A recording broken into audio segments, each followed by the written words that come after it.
Shalom Jemaat BCS Surabaya.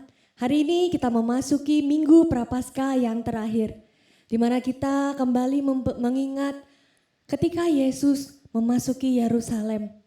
Di sana ada banyak orang yang datang menyambutnya dengan penuh sorak-sorai. Karena itu, mari kita juga mau datang di hadapannya dengan penuh rasa syukur dan hormat kepada Dia Sang Raja. Mari siapkan hati kita untuk kembali datang beribadah kepadanya. Ibadah ini kita mulai dengan pengakuan bahwa pertolongan kita datang dari Tuhan yang menjadikan langit dan bumi. Turunlah kiranya atas setiap kita kasih karunia dan damai sejahtera dari Allah Bapa, Anak, dan Roh Kudus. Amin. Kepada Yesus Kristus Tuhan, mari bersama kita naikkan ucapan syukur untuk kasih dan karunia-Nya yang telah menghidupkan setiap kita dengan anugerah-Nya.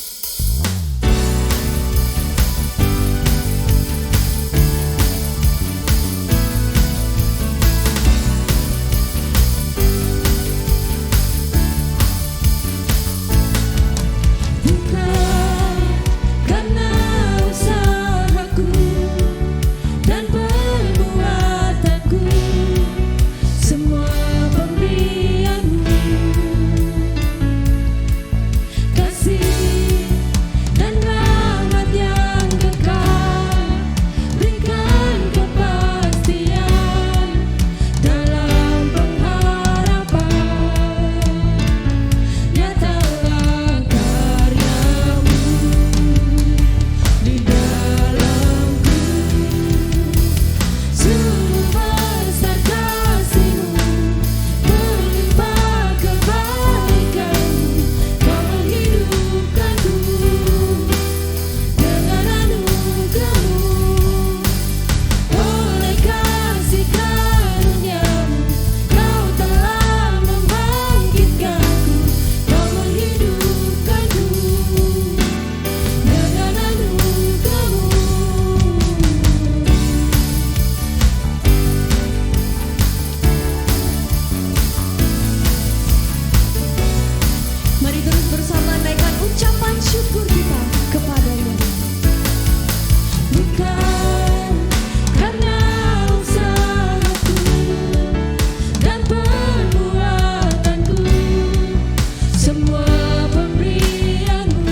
Tuhan, tak henti-hentinya kami mau terus naikkan ucapan syukur kepadamu. Terima kasih untuk kasih setiamu yang tiada berkesudahan dalam hidup kami. Engkaulah satu-satunya alasan kami ada dan bahkan hidup sampai saat ini. Engkau yang mengorbankan diri bagi kami anak-anak-Mu. Engkau menyelamatkan kami dari kuasa maut. Karena itu biarlah melalui kesempatan ibadah pada hari ini, kami mau sungguh-sungguh hanya menaikkan pujian dan sembah untuk kemuliaan nama-Mu. Terpujilah nama-Mu Tuhan, hanya di dalam nama-Mu kami sudah berdoa dan mengucap syukur. Amin. Kepada Sang Juru Selamat yang hidup, mari bersama kita ikrarkan pengakuan iman rasuli yang berbunyi demikian. Aku percaya kepada Allah, Bapa yang Maha Kuasa, Khalik langit dan bumi, dan kepada Yesus Kristus anaknya yang tunggal Tuhan kita, yang dikandung dari Roh Kudus, lahir dari anak darah Maria, yang menderita sengsara di bawah pemerintahan Pontius Pilatus, disalibkan, mati dan dikuburkan, turun ke dalam kerajaan maut. Pada hari yang ketiga, bangkit pula dari antara orang mati, naik ke surga, duduk di sebelah kanan Allah, Bapa yang Maha Kuasa. Dan dari sana Ia akan datang untuk menghakimi orang yang hidup dan yang mati. Aku percaya kepada Roh Kudus, gereja yang kudus dan am, persekutuan orang kudus, pengampunan dosa, kebangkitan tubuh, dan hidup yang kekal. Amin. Saudara, kita punya Tuhan yang begitu agung. Dialah Raja di atas segala raja. Tapi Dia juga yang pada akhirnya dikorbankan untuk menyelamatkan setiap kita. Karena itu mari kita mau terus datang naikkan pujian dan sembah kita kepada Dia Sang Penebus. Dan mari terus bawa diri kita untuk kembali dibentuk oleh kebenaran firman-Nya.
Saudara, mari kita berdoa sebelum kita sama-sama merenungkan kebenaran firman Tuhan.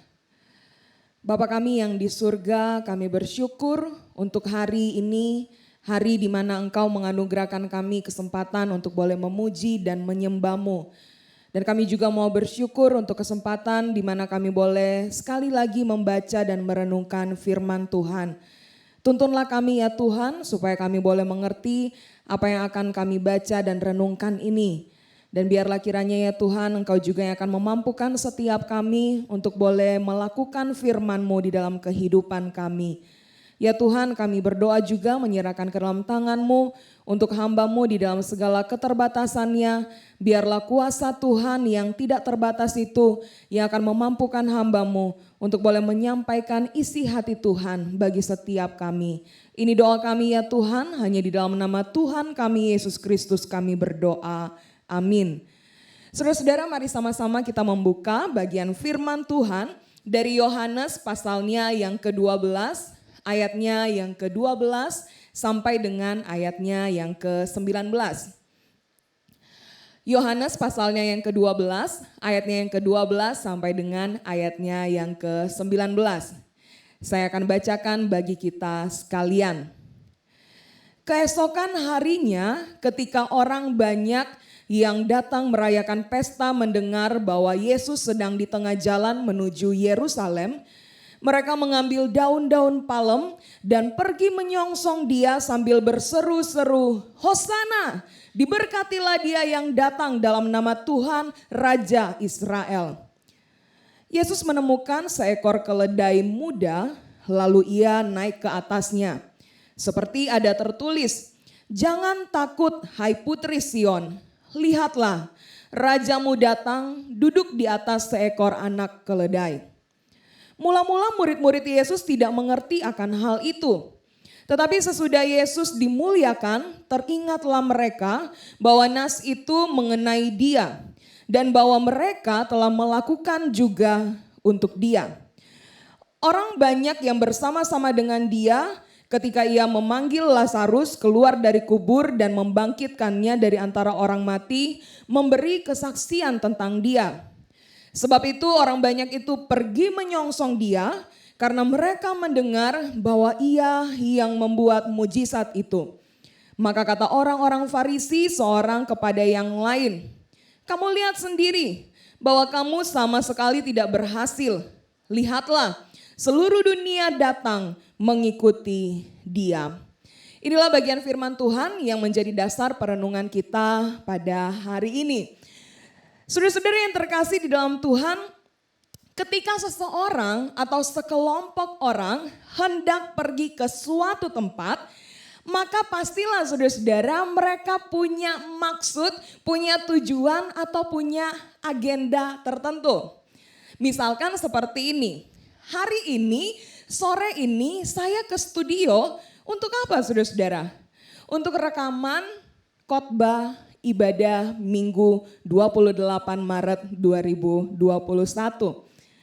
Saudara, ketika saudara misalkan pergi ke kantor, tujuannya untuk apa? Tentu saja saudara-saudara untuk bekerja. Kalau saudara-saudara kemudian suatu kali sore-sore pergi ke mall, pastinya juga ada tujuannya. Entah saudara mau refreshing sejenak, entah saudara cuma mau sekedar jalan-jalan santai, atau mungkin ada barang yang hendak saudara cari. Atau mungkin saudara akan ke coffee shop dan di sana saudara akan bertemu dengan klien saudara ataupun mungkin teman saudara. Saudara, ketika kemudian seseorang pergi ke klinik atau ke rumah sakit, kemungkinan besar pastilah dia itu punya tujuannya, ada maksudnya. Mungkin saudara-saudara dia hendak swab antigen karena mungkin dia terlibat di dalam tim produksi atau tim ibadah dan besok hari akan ada rekaman ibadah. Itulah yang biasanya kami lakukan saudara-saudara. Saudara, ketika sekelompok orang atau seseorang pergi ke suatu tempat, maka kemungkinan besar atau pastinya ia atau mereka itu punya maksud, punya tujuan, punya agenda tertentu. Tim bulu tangkis Indonesia mereka pergi ke Inggris tujuannya jelas untuk sebuah pertandingan, bukan untuk dipaksa mundur. Presiden kita Bapak Jokowi ketika kemudian pergi keliling Indonesia, tentu ada maksudnya saudara-saudara, yaitu untuk melakukan tugas kenegaraan. Mungkin dia pergi ke suatu daerah, ke suatu kota untuk meresmikan jalan tol mungkin, bandara mungkin, rumah sakit mungkin. Atau mungkin dia pergi ke suatu kota hendak meninjau proses vaksinasi yang berlangsung di kota tersebut. Bahkan ketika beliau atau presiden kita mampir ke toko kerajinan, mungkin dia punya tujuan tertentu yaitu untuk mensupport produk-produk lokal Indonesia. Sudah sekali lagi ketika seseorang atau sekelompok orang pergi ke suatu tempat, maka dapat dipastikan ada maksud, ada tujuan, ada agenda tertentu yang hendak dikerjakan oleh orang tersebut di tempat tersebut. Sama halnya ketika Tuhan Yesus datang dari surga yang mulia ke dunia ini, maka saudara-saudara Yesus datang dengan maksud, dengan tujuan, dengan agenda tertentu. Firman Tuhan berkata bahwa Kristus Yesus datang ke dunia untuk menyelamatkan orang berdosa. Perkataan ini benar dan patut diterima sepenuhnya. Dan tahukah saudara-saudara, bagian firman Tuhan yang kita baca tadi adalah satu peristiwa yang semakin mendekati puncak karya penyelamatan Yesus untuk orang-orang berdosa, termasuk di dalamnya saudara dan saya. Saudara, hari itu ketika kemudian Tuhan Yesus masuk ke Yerusalem, ada begitu banyak orang yang menyambut dia. Sebagian dari orang-orang itu saudara-saudara adalah mereka yang menjadi saksi bagaimana Tuhan Yesus beberapa hari yang lalu membangkitkan Lazarus. Sebagian orang lainnya lagi adalah mereka-mereka yang mendengarkan kesaksian dari kelompok orang pertama tadi akan kehebatan kuasa yang dimiliki oleh Yesus Kristus Tuhan kita. Intinya saudara-saudara, baik kelompok yang pertama maupun kelompok yang kedua, mereka adalah orang-orang yang sama-sama terpukau akan kehebatan kuasa Yesus. Saudara-saudara, orang banyak yang sangat besar jumlahnya ini kemudian menghamparkan pakaian mereka di jalan. Itu yang dicatat di dalam Matius 21 dan Markus 11. Mereka bahkan rela untuk menghamparkan pakaian mereka di jalan.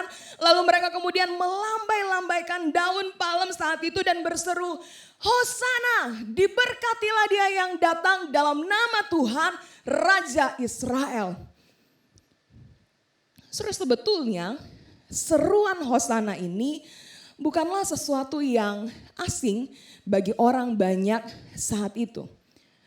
Orang-orang Israel ketika mereka kemudian datang beribadah ke Bait Allah, maka mereka kemudian sudah biasa untuk menyanyikan pujian yang dicatat di dalam Mazmur nomor 113 sampai dengan Mazmur nomor 118. Dan saudara-saudara boleh cek di Alkitab saudara, seruan ini tercatat juga di dalam Mazmur 118 ayatnya yang ke-25.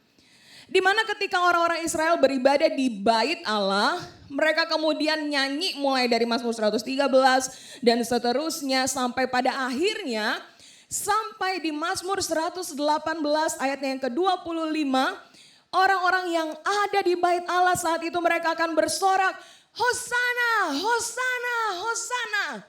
Sambil mereka melambai-lambaikan daun palem itu. Saudara, kita pun bahkan barusan gitu ya, berseru-seru dalam puji-pujian kita. Hosanna in the highest, let our King be lifted up. Hosanna. Dan masih banyak pujian lagi Di mana kita mungkin bernyanyi bagi Tuhan, Hosana, Hosana, ku nyanyi Hosana. Tapi saudara-saudara, apakah kita betul-betul paham arti, makna dari kata ini?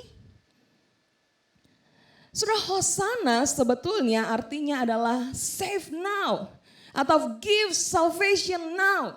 Selamatkanlah sekarang.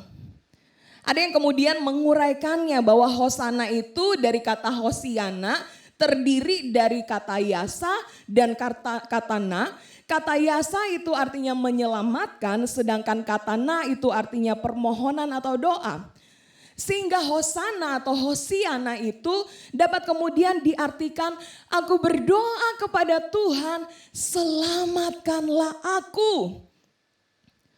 Dan saudara-saudara, adalah sesuatu yang sangat masuk akal ketika orang banyak saat itu dengan penuh sukacita, dengan penuh semangat, dengan penuh kemenangan. Mereka bersorak-sorak saat itu, Hosana. Saudara, adalah sesuatu yang sekali lagi masuk akal bagi orang-orang Israel atau orang banyak saat itu. Mereka hidup di tengah-tengah penjajahan. Mereka mengalami yang namanya penderitaan. Lalu kemudian Yesus hadir menjadi seorang pribadi yang menyatakan kuasa yang begitu luar biasa. Maka saudara-saudara, ketika mereka kemudian bersorak-sorak Hosana, selamatkanlah sekarang.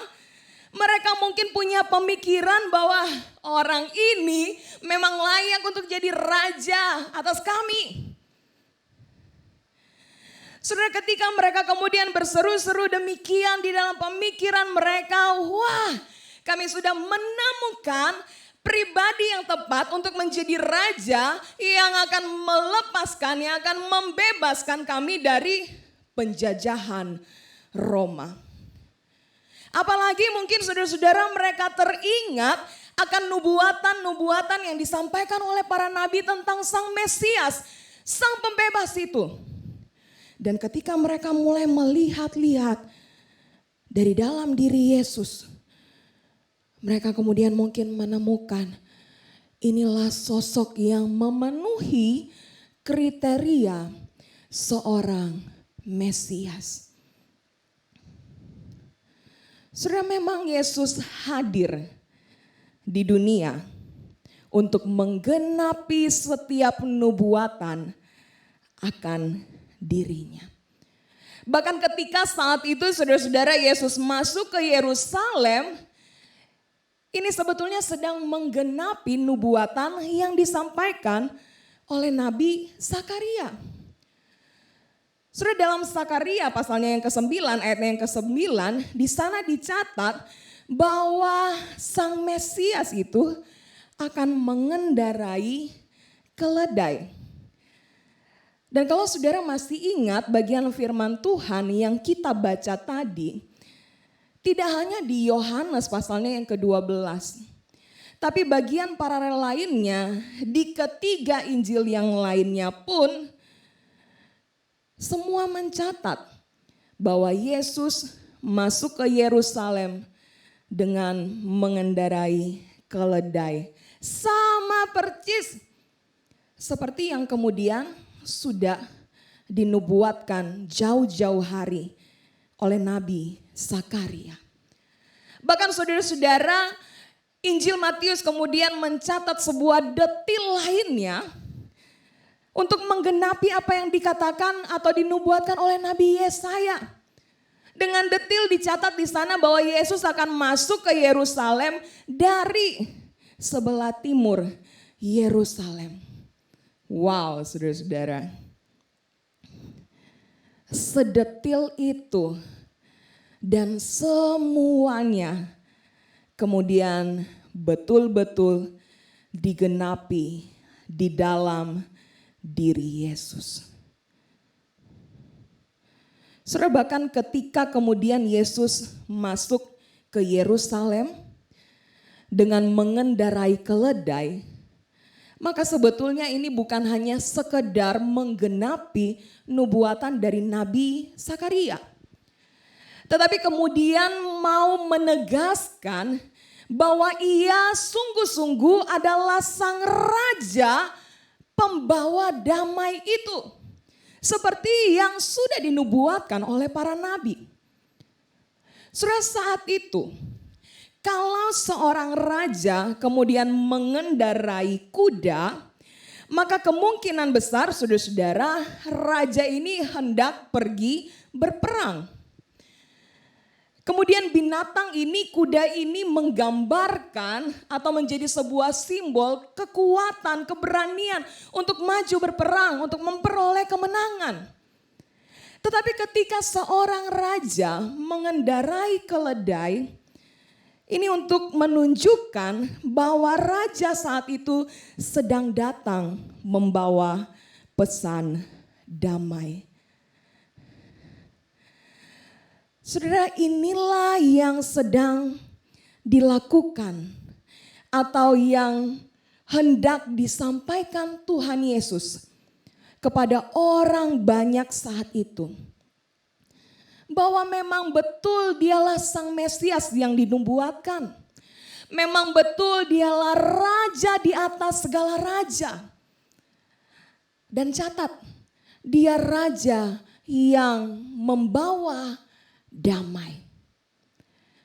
Tapi justru saudara-saudara, disinilah terlihat ketidaksesuaian antara apa yang ada di dalam pikiran orang banyak itu dengan apa yang menjadi agenda Yesus.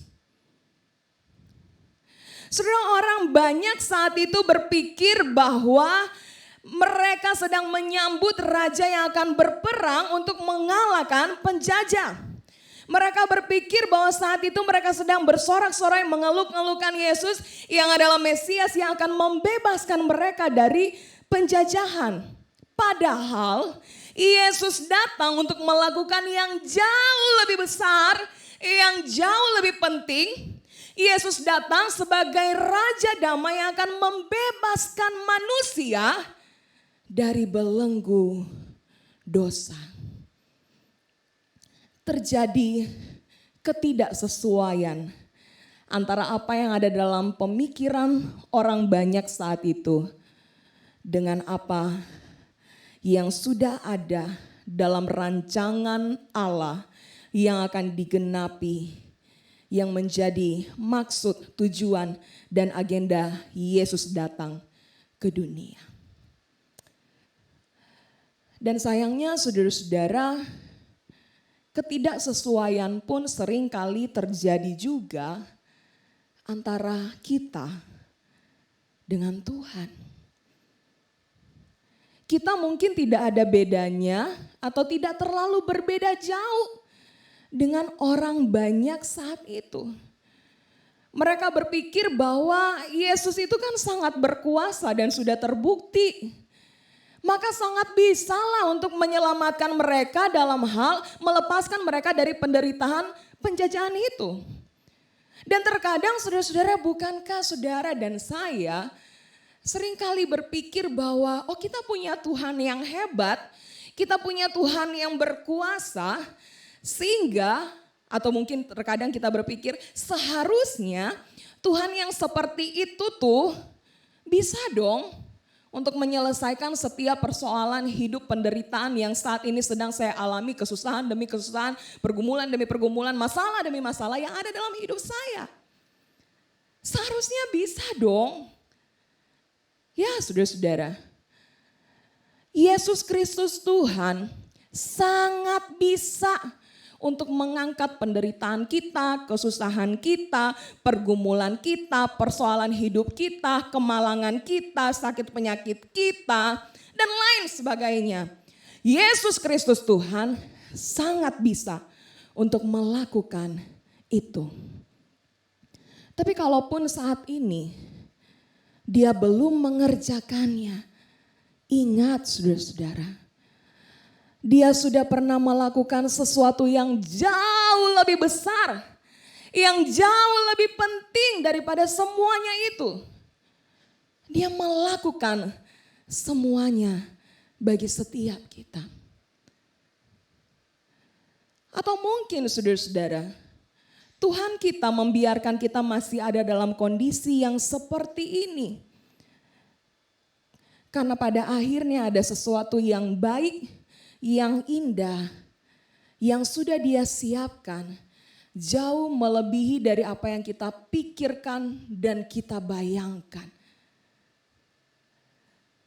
Saudara, terkadang kita terlalu fokus kepada masalah-masalah yang ada dalam kehidupan kita, di depan mata kita, dan kita kemudian lupa untuk mensyukuri bagaimana Allah atau bagaimana Yesus Kristus Tuhan sudah menyelesaikan masalah terbesar dalam hidup manusia yang tidak ada satu manusia pun yang sanggup untuk menyelesaikannya. Tapi di atas kayu salib itu, dengan darah yang tercurah, dengan tubuh yang tercabik-cabik di atas kayu salib itu, Yesus menyelesaikan masalah yang paling mendasar dan paling besar. Dia mengerjakannya bagi setiap kita. Karena itu saudara-saudaraku, mari di minggu Prapaskah yang terakhir ini, sebentar lagi kita akan memasuki minggu sengsara. Mari kita mau datang di hadapan Tuhan dan kita mau betul-betul mensyukuri untuk sesuatu yang besar, sesuatu yang penting yang telah Tuhan perbuat bagi setiap kita. Mari saudara-saudara, kita mau datang di hadapan Tuhan dan kita kemudian mau mensyukuri akan karya keselamatan yang sudah Tuhan nyatakan bagi setiap kita. Saudara, sesungguhnya ketika kita kemudian berseru, Hosana, selamatkanlah kami sekarang. Yesus sungguh-sungguh telah melakukannya. Dia telah menyelamatkan setiap kita. Bahkan saudara-saudara, ketika orang banyak saat itu berseru, Hosana, diberkatilah dia yang datang dalam nama Tuhan Raja Israel.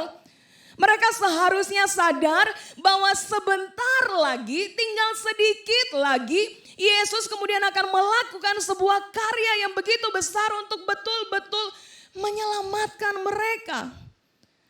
Ironinya saudara-saudara, ketika mereka hari itu berseru-seru, Hosana, Hosana. Tetapi beberapa hari kemudian, orang banyak itu, mereka lah yang kemudian berseru-seru, salibkan dia, salibkan dia. Saudara bayangin ya, hari itu, waktu orang-orang yang banyak itu berseru-seru, Hosana, Hosana. Apa Tuhan Yesus tuh gak tahu ya, kalau sebentar lagi mereka tuh akan berseru, salibkan dia, salibkan dia. Saudara, kalau dia memang Tuhan, harusnya dia tahu dong, benar gak saudara? Dan yang menjadi sesuatu yang gak bisa masuk di dalam akal pemikiran saya, kok bisa ya? Tuhan tahu orang-orang ini akan berubah, orang-orang ini akan berpaling dari dia. Tapi Tuhan tuh sesantai itu. Ada mungkin di atas keledai gitu ya, senyum-senyum ngeliatin mereka yang banyak itu yang berteriak-teriak mengeluh-elukan dia. Saudara bayangin ya, misalkan seperti ini. Saudara dapat info, dan info ini terpercaya gitu ya. Saudara dikasih tahu sama orang, sahabat terdekatmu mungkin, kalau pacarmu ini atau pasanganmu ini, dia tuh punya selingkuhan dan malam mingguan sama kamu, besokannya hari Minggu dia akan keluar kota sama orang lain. Saudara, bagaimana ketika saudara kemudian malam itu malam mingguan sama pasangan saudara? Saudara ngeliat dia gitu ya, sambil saudara tuh mikir, wow, amazing ya, laki-laki atau perempuan yang ada di depan saya ini besok dia akan pergi loh sama orang lain. Saudara, gimana malam mingguan saudara itu? Apakah akan biasa aja? Waktu orang ini kemudian masih bermulut manis, ngomong baik-baik, bahkan mungkin juga masih ngerayu saudara. Gimana reaksi saudara? Saudara masih akan percaya nggak sama omongan dia? Saudara tahu nih, dan infonya itu tuh dapat dipercaya. Kalau pasangan saudara ini tuh sudah berpaling dari saudara, udah berubah setia. Masihkah malam minggu itu akan tetap berjalan dengan indah, lancar, baik? Saya curiga jangan-jangan yang terjadi adalah pertikaian di malam minggu itu. Atau saudara bayangkan seperti ini. Saudara dapat info dari orang yang amat sangat terpercaya. Kalau rekan sekerja saudara, dia itu punya maksud jahat sama saudara. Dan itu sangat kemudian membuat dia terdorong untuk menjatuhkan saudara dengan berbagai macam cara. Dan bayangkan saudara-saudara, saat itu di ruangan kerja saudara, saudara lagi ngobrol, orang itu tuh lagi berdiri depan saudara. Dan saudara tahu nih kalau orang ini tuh brengsek gitu ya. Saudara masih percaya gak kalau dia bermulut manis ngomong yang baik-baik ke saudara? Kalaupun dia nawarin kopi ke saudara, saudara masih percaya nggak? Jangan-jangan kita pikir jangan-jangan ada sianidanya nih loh. Saudara kalau ada orang yang kita tahu nih akan bermaksud jahat ke kita punya kecenderungan untuk apa? Jadi lebih curiga, jadi lebih hati-hati, jadi berpikir bahwa nggak benar nih. Tapi saudara, Alkitab tidak pernah mencatat bahwa Yesus ketika dia ada di tengah-tengah kerumunan orang banyak yang berseru Hosana dan yang sebentar lagi akan berseru salibkan dia. Alkitab tidak mencatat bagaimana Yesus kemudian menatap mereka dengan begitu sinisnya. Alkitab tidak pernah mencatat bagaimana Yesus kemudian datang nyamperin dia dan berkata, diam kamu munafik.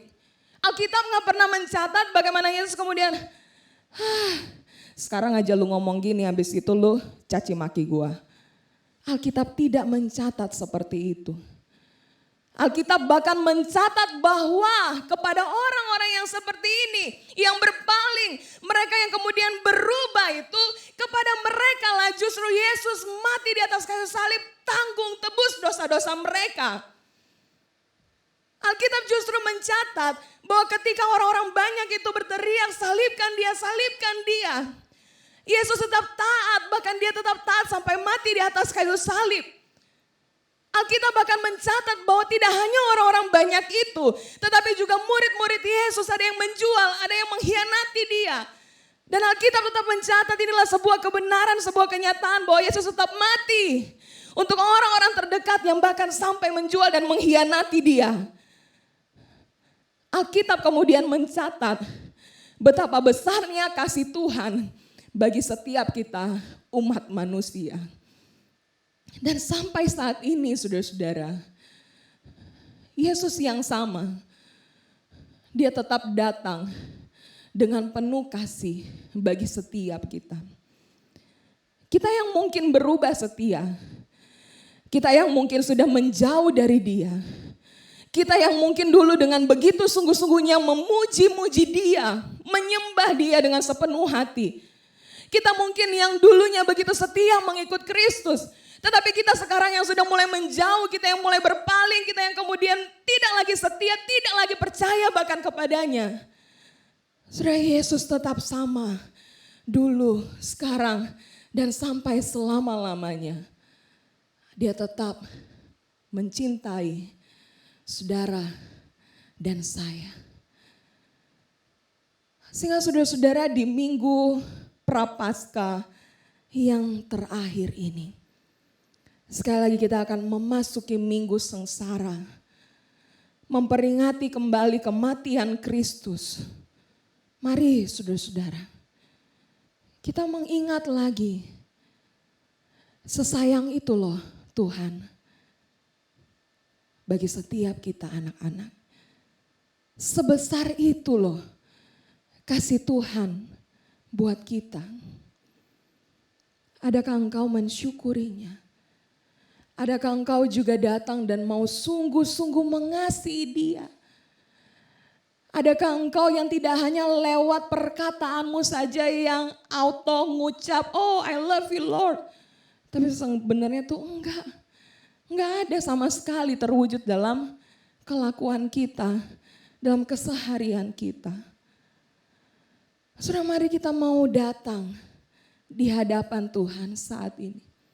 Kalau engkau berseru, Hosana, Hosana, diberkatilah engkau yang datang dalam nama Tuhan Raja Israel. Serukanlah seruan itu dengan penuh ucapan syukur. Karena ketika engkau berseru, selamatkanlah aku, Yesus sudah menyelamatkan engkau. Namun yang menjadi pertanyaannya, sudahkah kita sungguh-sungguh hidup di dalam karya keselamatan yang Allah anugerahkan itu? Mari kita berdoa, saudara-saudara.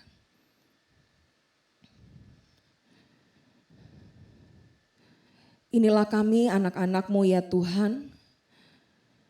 Kami bersyukur untuk anugerah keselamatan yang telah Engkau anugerahkan bagi setiap kami. Kami bersyukur karena kami punya Tuhan yang amat sangat mengasihi kami. Kami bersyukur ya Tuhan, karena Engkau Tuhan yang telah mati tebus dosa-dosa kami.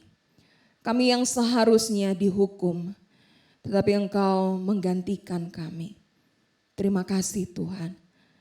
Ajar kami juga ya Tuhan untuk boleh mewujudkan syukur kami, terima kasih kami ini. Dengan betul-betul hidup hanya untuk hormat dan kemuliaan nama-Mu. Ingatkan kami terus ya Tuhan akan karya keselamatan, akan perjalanan panjang-Mu sampai di atas bukit Golgota itu. Dan biarlah semakin kami mengingat itu, semakin membawa kami untuk hidup benar dan penuh ketaatan sepenuhnya kepada-Mu. Terima kasih Tuhan Yesus. Ini doa kami. Hanya di dalam nama-Mu Tuhan kami berdoa. Amin. Jemaat sekalian, bersyukur kita punya Tuhan Yesus, Sang Juru Selamat yang hidup. Walaupun kita berada di lembah kekelaman, Dia akan selalu menyertai kita. Mari kita pujikan Juru Selamatku. Tiada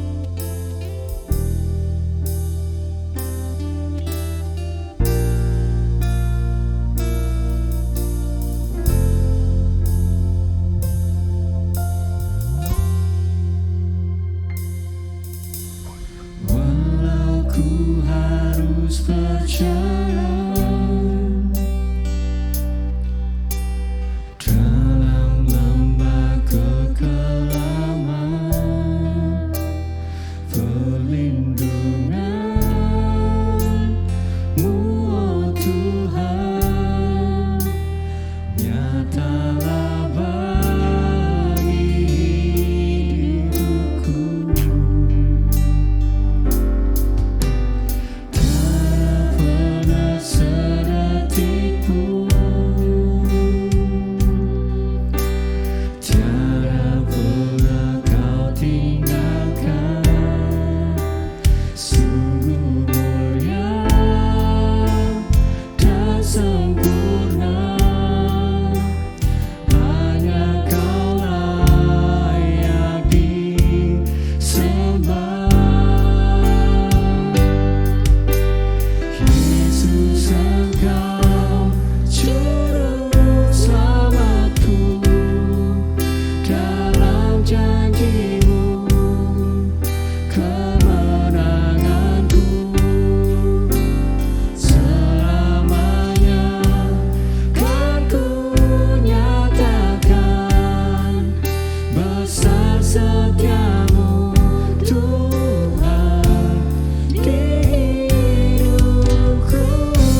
ya Tuhan, Engkaulah juru selamat kami yang hidup, dan besarlah setiamu dalam kehidupan setiap kami. Karena itu ya Tuhan, kami mau terus membawa hidup kami ke dalam tangan-Mu yang penuh kasih dan kuasa itu. Di akhir dari bulan ini, kami telah melewati satu perjalanan panjang, dan kami betul-betul merasakan ya Tuhan, bahwa tanpa campur tangan Tuhan, tanpa kekuatan yang asalnya daripada Tuhan, maka kami lemah dan tiada berdaya. Karena itu ya Tuhan, sekali lagi kami mau membawa diri kami ke dalam tangan Tuhan dengan segala apa yang kami alami dan hadapi saat ini. Kami bahkan juga ya Tuhan mau menyerahkan ke dalam tangan-Mu untuk kondisi bangsa dan negara kami ini. Kami hanya mau mempercayakan sepenuhnya ke dalam tangan-Mu. Baik pemerintah kami di dalam mereka menghadapi setiap permasalahan yang ada, mengerjakan setiap program-program kerja yang ada. Kiranya Engkau sendiri ya Tuhan yang akan menuntun pemerintah kami. Kami berdoa juga ya Tuhan, menyerahkan ke dalam tangan-Mu untuk gereja kami BCS Surabaya. Biarlah kiranya tangan kuat Tuhan yang akan terus menuntun para pemimpin gereja, baik hamba-hamba-Mu dan juga setiap majelis yang ada. Supaya lewat pemimpin-pemimpin gereja kami ini, Tuhan yang akan menyatakan isi hati Tuhan. Tuhan yang akan memberikan hikmat bagi setiap mereka, sehingga setiap keputusan, setiap hal yang akan dikerjakan untuk pekerjaan Tuhan melalui BCS Surabaya, semuanya itu sesuai dan seturut dengan kehendak Tuhan saja. Bahkan kami ya Tuhan mau membawa untuk gereja kami, bahkan semua gereja-gereja yang ada di muka bumi ini, ketika kami akan sama-sama memperingati akan kematian-Mu, ketika kami akan sama-sama merayakan kebangkitan-Mu, kami berdoa dan memohon kepada-Mu Tuhan, kiranya Engkau yang akan menuntun supaya gereja-Mu dan umat-Mu, kami tidak kehilangan makna yang sesungguhnya, tapi kami boleh sungguh-sungguh memperingati dan merayakan akan kebangkitan-Mu ya Tuhan, dengan betul-betul datang di hadapan Tuhan yang hidup dan memberi diri kami untuk diatur dan dikuasai oleh-Mu saja ya Tuhan. Terima kasih Tuhan Yesus, kami bersyukur untuk ibadah kami ini, Engkau yang sudah memimpin, menyertai dari awal hingga akhirnya. Dan biarlah segala hormat, puji syukur dan kemuliaan hanya bagi nama-Mu ya Tuhan. Di dalam nama Tuhan kami Yesus Kristus kami berdoa, amin. Mari umat Tuhan sama-sama kita bangkit berdiri dan kita nyanyikan doksologi.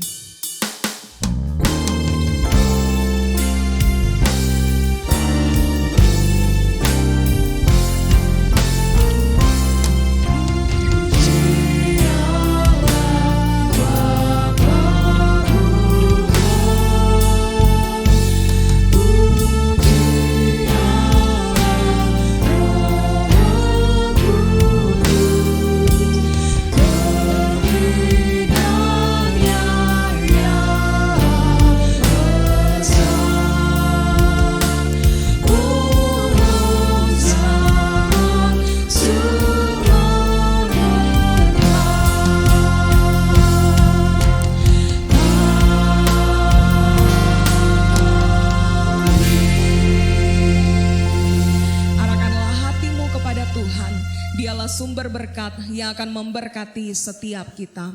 Kasih yang sempurna dari Allah Bapa kita, anugerah dan cinta kasih dari Yesus Kristus Juru Selamat yang hidup, penyertaan, pertolongan, dan damai sejahtera yang melampaui segala akal dari Allah Roh Kudus akan memberkati dan menyertai setiap kita mulai hari ini sampai selama-lamanya. Amin.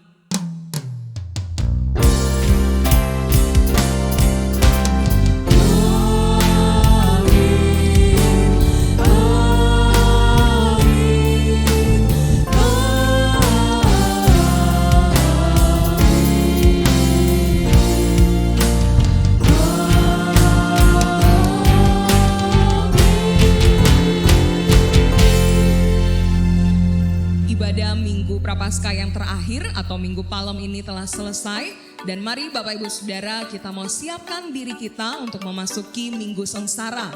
di hari Jumat nanti tanggal 2 April kita akan sama-sama beribadah secara live streaming di dalam ibadah Jumat Agung. Begitu juga di hari Minggu 4 April kita akan beribadah bersama-sama secara live streaming di dalam ibadah Paskah kita. Informasi lebih lanjut lagi tentang kegiatan dari gereja kita, silakan saudara bisa menyimaknya melalui WhatsApp atau sosial media lainnya dari gereja kita BCS Surabaya. Selamat hari Minggu, Tuhan memberkati kita semua.